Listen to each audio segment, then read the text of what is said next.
अगर आपको भी क्वेश्चन नंबर 14 और क्वेश्चन नंबर 15 निकालने में दिक्कत होती है तो आप इस वीडियो को जरूर देखिए।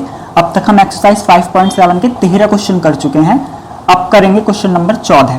तो क्वेश्चन नंबर 14 में y इज इक्वल टू दिया हुआ है a e की power mx plus b e की पावर nx। हमें क्या करना है, हमें प्रूव करके लाना है इसको जीरो के बराबर। तो हम डायरेक्ट प्रूफ नहीं करेंगे, बल्कि हम क्या करेंगे, सबसे पहले dy बाई dx की वैल्यू निकालेंगे और d2y बाई dx2 की वैल्यू निकालेंगे, और वो दोनों लास्ट में हम यहाँ LHS में पुट कर देंगे, और साथ में y की वैल्यू जो क्वेश्चन में दी हुई है ये भी पुट कर देंगे। तो फिर हमारा सॉल्व करके लास्ट में सब कुछ कट जाएगा, बचेगा कितना, जीरो। तो प्रूफ करने वाले सवाल हम हमेशा ऐसे ही करते हैं।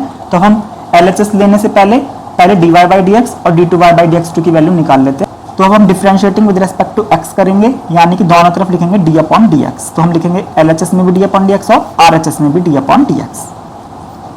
a e की power mx plus b e की पावर nx। अब क्या होगा, इस d अपॉन dx की मल्टीप्लाई दोनों टर्म्स में होगी। तो जब इस टर्म में करेंगे तो a तो बाहर आ जाएगा, कांस्टेंट है, कांस्टेंट d अपॉन dx से पहले लिख देते हैं, प्लस यहां से b बाहर आ जाएगा और d अपॉन dx e की पावर nx। e की पावर x का फॉर्मूला होता है डिफरेंशिएशन का e की पावर x ही। तो ये हमने पढ़ रखा है कि जो e की पावर x का डिफरेंशिएशन होता है वो e की पावर x ही होता है। तो हम इस mx को एक सेकंड के लिए x ही मानेंगे, तो e की पावर इस ब्रैकेट का e की पावर ब्रैकेट ही होगा, यानी कि e की पावर x का e की पावर x ही होगा। तो हम लिख देंगे a इंटू e की पावर x, और जिसको हम x मान रहे हैं तो उस ब्रैकेट का हम इंटू में दोबारा से डिफरेंशिएट करेंगे, जैसा कि हम हमेशा हर क्वेश्चन में करते हैं। इधर भी b इंटू, यहाँ भी e की पावर x का e की पावर x ही होगा। अब क्योंकि x तो है नहीं, nx है, तो इस nx का हम इंटू में दोबारा डिफरेंशिएट करेंगे। तो अब हमारा यहाँ पर होगा a e की पावर mx, m को हम d अपॉन dx से पहले लिख देंगे, और कितना बचेगा x, और x का डिफरेंशिएशन कितना होता है हमेशा 1। सेम इधर b e की पावर nx इंटू n को हम बाहर लिख देंगे, और d अपॉन dx कितना बचेगा x। तो इस तरीके से हमारे यहाँ पे जो dy बाई dx की वैल्यू निकलेगी वो निकलेगी a m को हम शुरू में लिख सकते हैं a m e की पावर mx, इंटू में 1 लिखना चाहे लिख सकते हैं क्योंकि इसका डिफरेंशिएशन 1 हो जाएगा, प्लस b e की पावर nx इंटू 1, तो b n पहले लिख सकते हैं और e की पावर nx, और यहाँ इंटू में क्या बचेगा 1 हम लिख भी सकते हैं, हटा भी सकते हैं। अब इस तरीके से हमारा dy बाई dx निकल चुका है a m e की power mx plus b n e की पावर nx। ये हमारा फिलहाल dy बाई dx निकल चुका है। इस dy बाई dx की वैल्यू को हम यहाँ पर रखेंगे। उससे पहले हम इसका अगेन डिफरेंशिएट और कर लेते हैं। तो लिखेंगे again differentiating with respect to x। तो dy बाई dx का जब हम दोबारा डिफरेंशिएट करेंगे तो हो जाएगा d2y अपॉन dx2। इधर दोनों टर्म में d अपॉन dx लिखेंगे, तो हम am कांस्टेंट है तो d अपॉन dx के पहले लिख देते हैं, d अपॉन dx के पहले लिख देते हैं am को, और इसके अंदर बचेगा e की पावर mx प्लस, ऐसे ही bn को भी d अपॉन dx के पहले लिख देते हैं और d अपॉन dx करके लिखेंगे e की पावर nx। अब इनको फिर ऐसे ही करेंगे, तो d2y अपॉन dx2 बराबर कितना आएगा, am e की पावर x का e की पावर x ही होगा, लेकिन mx का हम इंटू में दोबारा करेंगे, प्लस bn ऐसे ही रहेगा, फिर e की पावर nx का e की पावर nx ही होगा, और nx का हम दोबारा करेंगे। m बाहर आ जाएगा, x का कितना होगा 1, ऐसे n बाहर आ जाएगा, x का कितना होगा 1। तो इस तरीके से d2y अपॉन dx2 की वैल्यू होगी am e की पावर mx इंटू ये हो जाएगा m और x का 1। ऐसे इधर bn e की पावर mx, n तो आ जाएगा बाहर और x का डिफरेंशिएशन हो जाएगा 1। d2y अपॉन dx2 की वैल्यू यहाँ से आई a, देखो m और m दो बार आ रहा है तो इसे लिख देंगे m की पावर 2 e की पावर mx प्लस, यहाँ भी m और m दो बार आ रहा है तो इसे हम लिख देंगे m की पावर 2 और e की पावर nx। तो इस तरीके से हमारा निकल चुका है d2y अपॉन dx2 की वैल्यू भी, और ये निकल चुकी है dy बाई dx की वैल्यू, और y हमें क्वेश्चन में दिया हुआ है। अब हम ये तीनों वैल्यू यहाँ LHS में पुट करेंगे, तो हम लिखेंगे LHS। तो अब हम अपना इस LHS ले लेते हैं यहाँ पर LHS लेफ्ट हैंड साइड, तो वो क्या है d2y upon dx2 minus m plus n dy by dx plus mny। अब हम सारी वैल्यूज पुट करेंगे, तो हमारे d2y अपॉन dx2 की वैल्यू ये आई है, तो हम d2y अपॉन dx2 की जगह ये पुट कर देंगे, तो हो जाएगा a m स्क्वायर e की power mx plus b n square e की पावर mx। इसे हम ब्रैकेट में लिख लेंगे, ये पूरी d2y अपॉन dx2 की वैल्यू है। अब लिखेंगे माइनस, फिर लिखेंगे m plus n into dy by dx की वैल्यू भी हम ब्रैकेट में लिखेंगे, और dy बाई dx की वैल्यू कितनी आई थी, वो आई थी a m e की power mx plus b n e की पावर nx। तो लिखेंगे a m e की power mx plus b n e की पावर nx। ये थी हमारी dy बाई डी एक्स की वैल्यू। अब प्लस के बाद लिखेंगे एम एन इंटू वाई, यानी कि एम एन और वाई की वैल्यू भी हम ब्रैकेट में लिखेंगे, और वाई की वैल्यू तो हमें क्वेश्चन में गिवन है, वो कितनी है ए ई की power M x plus b e की पावर एन एक्स। तो लिखेंगे ए ई की power M x plus b e की पावर एन एक्स। अब इनको सॉल्व करेंगे तो सब कट के हो जाएंगे जीरो, जो तो आ रहा था जीरो ही लाना है, तो हम यहाँ से ब्रैकेट हटा लेंगे तो कितना बचेगा ए एम स्क्वायर ई की power M x plus B M square E की पावर एन एक्स माइनस, अब हम m की मल्टीप्लाई इन दोनों में करेंगे, तो पहले लिखेंगे m और उसके बाद ये पूरा bracket plus b n e की पावर एन एक्स, फिर लिखेंगे ये माइनस और प्लस माइनस होंगे, तो पहले हमने माइनस m की मल्टीप्लाइज पूरे ब्रैकेट में करी, ऐसी माइनस n की मल्टीप्लाइज पूरे ब्रैकेट में करेंगे, फिर से पूरा ब्रैकेट लिखेंगे, चाहे तुम डायरेक्ट भी लिख सकते हैं, और प्लस यहां पर प्लस है, mn की मल्टीप्लाई भी हम इन दोनों में कर सकते हैं, तो वो हम अगले स्टेप में करेंगे।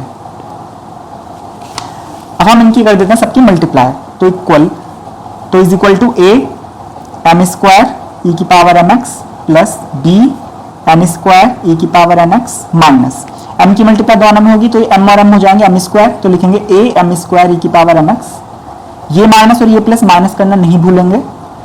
अब बी एम एन, पहले बी लिखेंगे फिर एम एन ई की पावर एन एक्स होगा, फिर माइनस, फिर पहले a लिख लेते हैं a, फिर m n a m n e की पावर एम एक्स बचेगा, यहां भी माइनस और प्लस माइनस करना नहीं भूलना है, फिर पहले b लिखेंगे b और ये हो जाएगा एन स्क्वायर ई की पावर एन एक्स। अब प्लस में एम एन की दोनों में मल्टीप्लाई कर लेते हैं, तो हो जाएगा plus a m n e की पावर एम एक्स प्लस, फिर लिखेंगे b एम एन ई की पावर एन एक्स। अब हम देखते हैं एक जैसी टर्म कौन सी है, तो ये प्लस का बी एम एन ई की पावर एन एक्स है, ये भी माइनस का बी एम एन ई की पावर एन एक्स है, तो ये दोनों हो जाएंगे कैंसिल। इसी तरीके से ए एम एन ई की पावर एम एक्स है प्लस का, और ये माइनस का ए एम एन ई की पावर एम एक्स, ये भी कैंसिल हो गए, ये माइनस का बी एन स्क्वायर ई की पावर एन एक्स, ये प्लस का बी एन स्क्वायर ई की पावर एन एक्स, माइनस का एम स्क्वायर प्लस का एम स्क्वायर, तो सारी टर्म हो गई कैंसिल, बचा कितना जीरो। यही तो था हमारा आर एच एस, यानी कि हमारी जो क्वेश्चन जो हमारा एल एच एस है वो जीरो के बराबर आ चुका है, तो हम लास्ट में लिख सकते हैं hence d2y upon dx2 minus m plus n dy by D X plus M N Y is equal to zero ही है, ये हमारा हो चुका है प्रूव्ड। तो इस तरीके से हमारा क्वेश्चन 14 हुआ है कंप्लीट। अब देखते हैं क्वेश्चन 15। तो क्वेश्चन 15 में भी हम ऐसे ही करेंगे, पहले हम LHS लेंगे और फिर हम RHS लेंगे और दोनों को कर देंगे इक्वल। तो LHS तो सिर्फ d2y अपॉन dx2 है, तो सबसे पहले हम इसका डिफरेंशिएट करते हैं, तो अपना क्वेश्चन लिखेंगे y इज इक्वल टू 500 ई की पावर 7x प्लस 600 ई की पावर माइनस 7x। तो x के सापेक्ष अवकलन करने पर differentiating with respect to x, तो होगा d अपॉन dx इधर भी, और d अपॉन dx दोनों टर्म में लिख लेते हैं, तो 500 तो d अपॉन dx के बाहर आ जाएगा, तो d अपॉन dx के अंदर रहेगा e की पावर 7x प्लस, ऐसे 600 d अपॉन dx से पहले आ जाएगा, तो d अपॉन dx में लिखेंगे e की पावर माइनस 7x।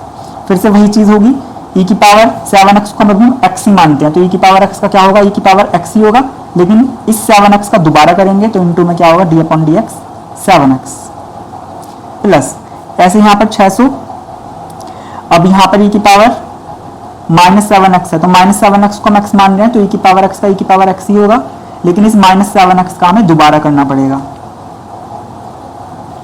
तो अब 7 तो बाहर आ जाएगा d अपॉन dx से पहले, और x का कितना हो जाएगा 1, तो हम लिख सकते हैं डायरेक्ट 1 प्लस इधर बचा 600 इंटू ई की पावर माइनस 7x, यहाँ पर माइनस 7 बाहर आ जाएगा, और x का कितना हो जाएगा 1, तो अभी कितना बचेगा 500 की 7 में मल्टीप्लाई करेंगे तो आएगा 3500 ई की पावर 7x प्लस 600 की माइनस 7 में करेंगे तो कितना आएगा 4200, वो भी प्लस और माइनस माइनस हो जाएंगे, तो हम इस प्लस को माइनस ही कर देंगे, माइनस का 4200 होगा और ई की पावर है माइनस 7x। तो ये हमारा निकल चुका है dy बाई डी एक्स, ये माइनस है।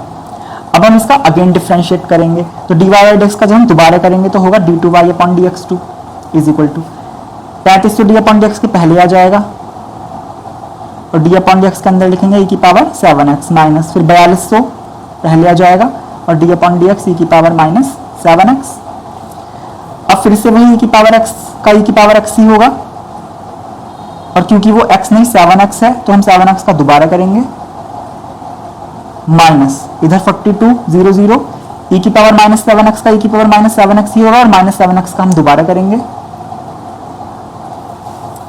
तो यहां हो जाएगा यही 3500 इंटू ई की पावर 7x इंटू 7 कॉन्स्टेंट बाहर आ जाएगा और x का होगा 1 माइनस 4200 e की power minus 7x minus 7 constant बाहर आ जाएगा और x का होगा 1। अब हम इनकी भी मल्टीप्लाई कर देते हैं तो 3500 में 7 की मल्टीप्लाई करेंगे तो कितना आएगा 24,500 e की पावर 7x। यहां माइनस और माइनस हो जाएंगे प्लस 4200 में 7 की मल्टीप्लाई करेंगे तो आएगा 29,400 e की पावर माइनस 7x। तो ये हमारा निकल चुका है d2y अपॉन dx2 की वैल्यू। अब हमारा क्वेश्चन में ये तो LHS तो आ चुका है, अब हमें RHS निकालना है।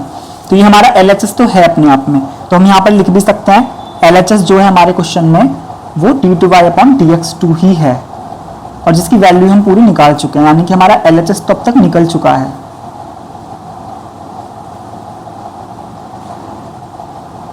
अब बारी है RHS निकालने की। तो RHS कितना दिया हुआ है हमें क्वेश्चन में, तो RHS दिया हुआ है 49y। तो लिखेंगे 49y यानी कि 49 में मल्टीप्लाई कर देंगे y की, और y कितना है हमारे पास, y क्वेश्चन में गिवन है तो लिख देंगे 500 e की पावर 7x और प्लस 600 e की पावर माइनस 7x। बस अब हम 49 की इन दोनों मल्टीप्लाई करने की देर है। तो 49 की इसमें मल्टीप्लाई करेंगे तो कितना आएगा, तो आएगा यही 24500 e की पावर 7x प्लस, और 49 की 600 में मल्टीप्लाई करेंगे तो कितना आएगा 29400 e की पावर माइनस 7x। तो ये हमारा 49y की वैल्यू आ गई। हम देख रहे हैं 49y की वैल्यू भी वही है जो d2y अपॉन dx2 की वैल्यू है। तो हम देख रहे हैं LHS और RHS कैसे आ गए, इक्वल आ गए। तो लिख सकते हैं LHS is equal to RHS, यानी कि हम लिख सकते हैं hence d2y upon dx2 is equal to होगा 49y। हम डायरेक्टली प्रूव कर सकते हैं सीधा अपने क्वेश्चन को, लेकिन हम हमेशा LHS और RHS को अलग अलग सॉल्व करके उनको इक्वल करते हैं। इससे क्या होता है, हम हर क्वेश्चन को कर सकते हैं बिना कंफ्यूजन के। तो इस तरीके से हमारे 14 और 15 क्वेश्चन हो चुके हैं।